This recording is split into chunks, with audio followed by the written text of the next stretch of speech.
ने रासायनिक समीकरण को संतुलित करना सीखा था, उस पर आधारित आज कुछ प्रश्न करेंगे ताकि कहीं कोई कमी हमें रह रही, कहीं समझ नहीं आ पा रहा है तो वो और अच्छे से क्लियर हो जाए। तो पेज नंबर 6 का एनसीईआरटी की आपकी जो बुक है उसके पेज नंबर 6 का क्वेश्चन नंबर 2 निम्न रासायनिक अभिक्रियाओं के लिए संतुलित समीकरण लिखिए, इसको करने जा रहे हैं। सेकंड का नंबर 1 इन्होंने शब्द समीकरण दिया है और इसके लिए संतुलित समीकरण पूछा गया है। हाइड्रोजन प्लस क्लोरीन बनता है हाइड्रोजन क्लोराइड।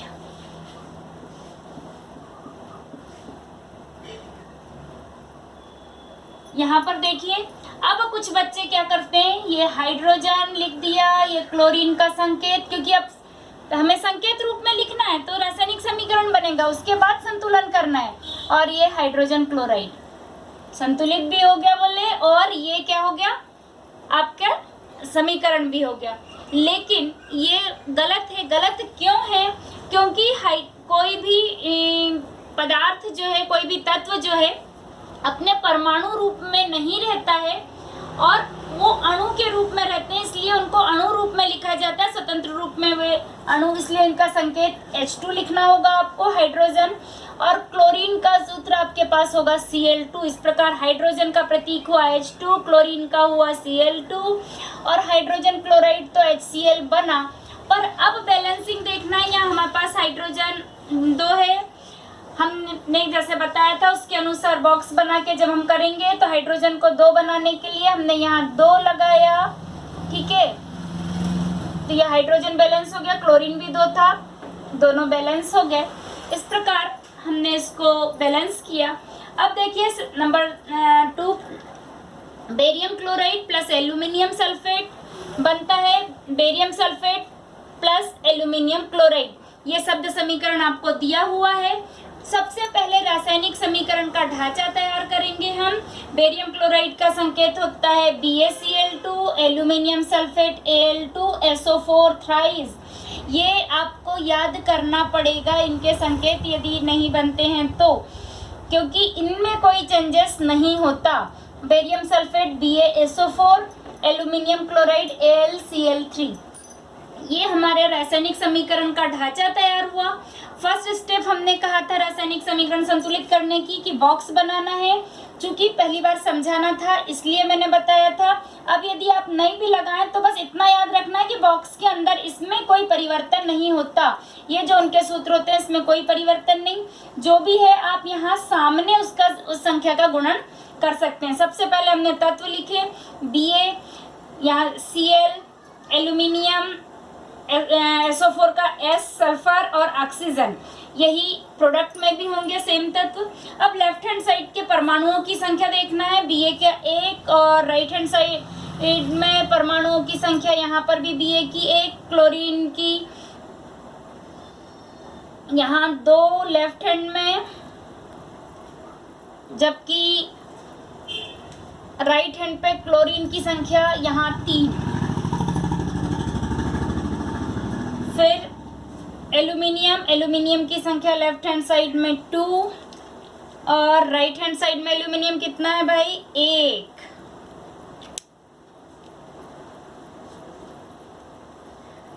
इसी प्रकार सल्फर यहाँ पर ये देखिए, ये ब्रैकेट के बाहर 3 लगा हुआ है, मतलब इसका गुणा यहाँ हो रहा है, यहाँ कुछ भी नहीं है तो 1 है, तो ये 1 3 1 जा 3, यहाँ 1 माना जाएगा, तो ये 3 हो गए। यहाँ पर सल्फर 3, ऑक्सीजन यहाँ ब्रैकेट के अंदर 4 है और बाहर 3 है, तो इनका मल्टीप्लिकेशन किया जाता है, फिर गुणा करके लिखते हैं, तो ये 4 3 जा 12।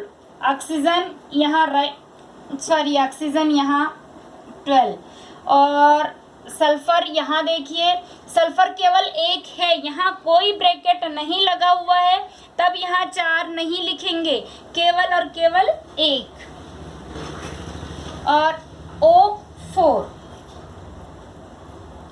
इस प्रकार अब हम देखें कि अब सेकंड स्टेप में केवल हमारा ये तालिका तैयार हो गई है। फिर थर्ड स्टेप में हमने ये लिखने के बाद में इनके हमने left hand side right hand side के परमाणुओं की संख्या लिखी। अब सबसे बड़ा लार्जेस्ट नंबर देखें 12 है, ऑक्सीजन को हमको करना है। अब ऑक्सीजन को करना है, राइट हैंड साइड में 4 है, कितने का मल्टीप्लाई करें कि 12 आ जाए, यानी हम यहाँ पर 3 का मल्टीप्लाई कहाँ करेंगे, राइट हैंड साइड में। राइट हैंड साइड में कहाँ ऑक्सीजन है भाई, यहाँ ऑक्सीजन है, तो हमें क्या करना है, यहाँ 3 का मल्टीप्लिकेशन, तो 3 का मल्टीप्लाई यहाँ करते हैं क्या, बिल्कुल नहीं, या यहाँ 12, यहाँ संख्या चेंजेस नहीं होती है, ये जो हमें 3 मल्टीप्लाई करना है ये लगाया हमने इसके सामने। तो अब ऑक्सीजन हमारे पास बैलेंस हो गया, 4 3 12। अब फिर नेक्स्ट स्टेप के लिए फिर हमने तालिका बनाई। अब हमारा क्योंकि चेंजेस हो रहा है, अब क्या चेंजेस हो रहा है देखिए, हमने केवल BaSO4 को चेंज किया, यानी बेरियम यहाँ पर चेंज हुआ है। लेफ्ट हैंड साइड में कुछ चेंज किया क्या, लेफ्ट हैंड साइड में कुछ भी चेंज नहीं किया, केवल हमने राइट हैंड में 3 का मल्टीप्लाई किया है, इसलिए लेफ्ट हैंड साइड को जैसा कि वैसा उतार दीजिए। 1 2 2 3 एंड 12। और अब राइट हैंड साइड में बेरियम चेंज हुआ है, इसलिए बेरियम में 3, और बेरियम के साथ क्या चेंज हुआ, सल्फर भी चेंज हुआ है। सल्फर कितना हो गया है, ये भी 3 हो गया है यहाँ पर, और ऑक्सीजन 4 3 12। इस प्रकार ये पार्सली बैलेंस्ड हो चुका है थोड़ा, और बाकी को हमने इधर कहीं चेंजेस किया ही नहीं है, तो ये कितना था 3 and 1, ये जितना के उतना लिखा। नेक्स्ट स्टेप जो आएगी उसके लिए फिर हम एक बार बना लें अपने पास एक तालिका, तो उसमें हमसे जल्दी बन जाएगा। अब देखिए, अब इस वाले इसमें देखना है, अब इसको आप भूल जाइए। अब सेकंड तालिका में देखिए कि इसमें लार्जेस्ट नंबर कौन सा, लार्जेस्ट 12 तो है, लेकिन ये तो बैलेंस हो चुका है। अब अनबैलेंस्ड वाला लार्जेस्ट नंबर कौन सा है, अनबैलेंस्ड लार्जेस्ट नंबर ये 2 हैं, 3 3। अब ये 3 है, तो क्या हम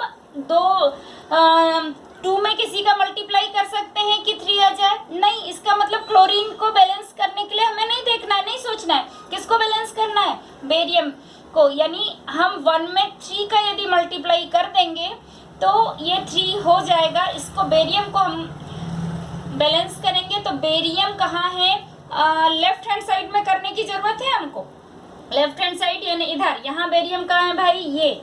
अब इसके सामने हमने लगाया ये 3, तो इस प्रकार ये बेरियम हमारे पास बैलेंस हुआ। अब इसको देखिए, देखेंगे अब बेरियम हमने राइट हैंड साइड में कोई चेंजेस नहीं किया, राइट हैंड साइड को वैसा ही उतार दें, 1 3 1 1 4, ये 12, सॉरी यहाँ से उतारना था हमको, 3 सेकंड वाली से उतारना है, 3 3 1 अगेन 3 एंड 12, ये। और अब यहाँ लेफ्ट हैंड साइड में हमने चेंज किया था, तो ये हो गया है बेरियम हमारे पास में अब 3 हो चुका है। और क्लोरीन देखिए यहाँ पे पहले 2 था, लेकिन अब ये 3 2 जा, ये जो यहाँ पर लिखा रहेगा उसके चरणों में जितनी संख्या रहेगी उसका मल्टीप्लाई करना है। यहाँ इस संख्या को 3 2 जा 6, यहाँ क्लोरीन अब हमारे पास हो चुका है यहाँ पर 6। और बाकी हमने एल्यूमिनियम सल्फेट में कोई चेंजेस नहीं किया लेफ्ट हैंड साइड में भी, तो इस प्रकार यहाँ पर ये 2 ही रहे, ये 2 3 और ये 12। अब यहाँ पर देखिए ये भी बैलेंस हो गया है हमारे पास में, एक तो बेरियम सल्फर ऑक्सीजन बैलेंस हो चुके हैं, ये 2 अनबैलेंस्ड हैं। इन 2 के लिए अब देखिए नेक्स्ट तालिका बनाएंगे। मेरे पास स्पेस अभी कम है, इसलिए मैं यहीं पे चेंज कर रही हूँ। तो राइट हैंड साइड में हमने अभी कहाँ पर चेंज किया था, हमने बेरियम में 3 का मल्टीप्लाई किया ना, जी हाँ। तो लेफ्ट हैंड साइड को वैसे ही उतार लें, राइट हैंड साइड को वैसा ही उतारें।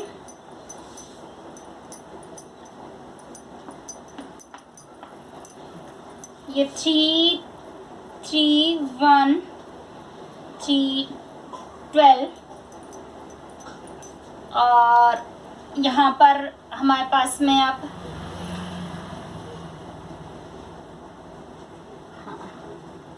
एक मिनट, एल्यूमिनियम अब हमारे पास में अनबैलेंस्ड क्या बच रहा है, एल्यूमिनियम अकेला बच रहा है, एल्यूमिनियम और क्लोरीन। तो यहाँ पे देखिए लार्जेस्ट नंबर क्लोरीन, क्लोरीन कितना है 6 है यहाँ। तो इसमें क्या करेंगे हम 2 का मल्टीप्लाई करेंगे। अब मैं यहाँ नहीं उतार रही, यहाँ 2 का मल्टीप्लाई किया आपने तो देखिए ये क्लोरीन बैलेंस हो रहा है।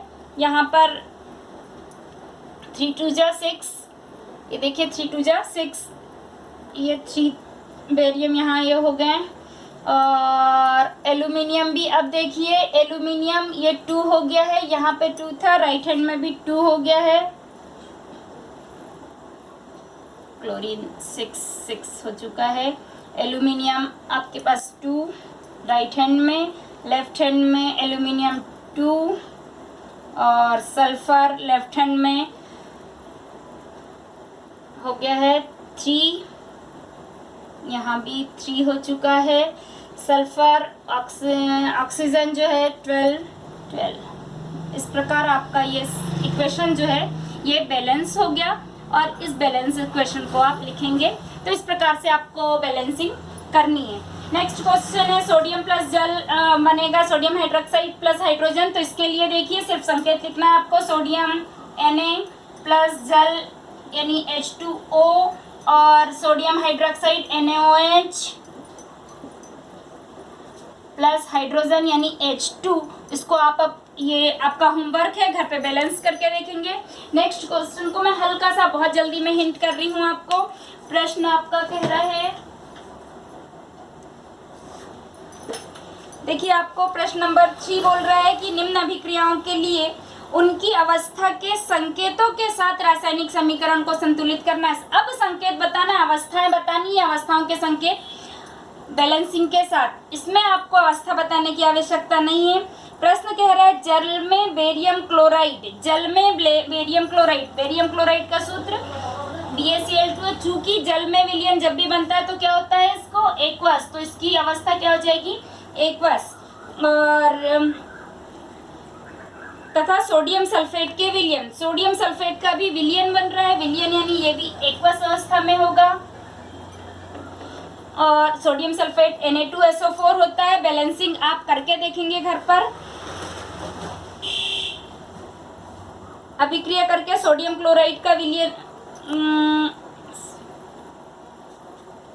सोडियम क्लोराइड का विलयन तथा घुलनशील बेरियम सल्फेट बनता है। सोडियम क्लोराइड का विलयन ये बनाया हमने और अघुलनशील विलयन है बोला, इसका मतलब ये भी एक्वस।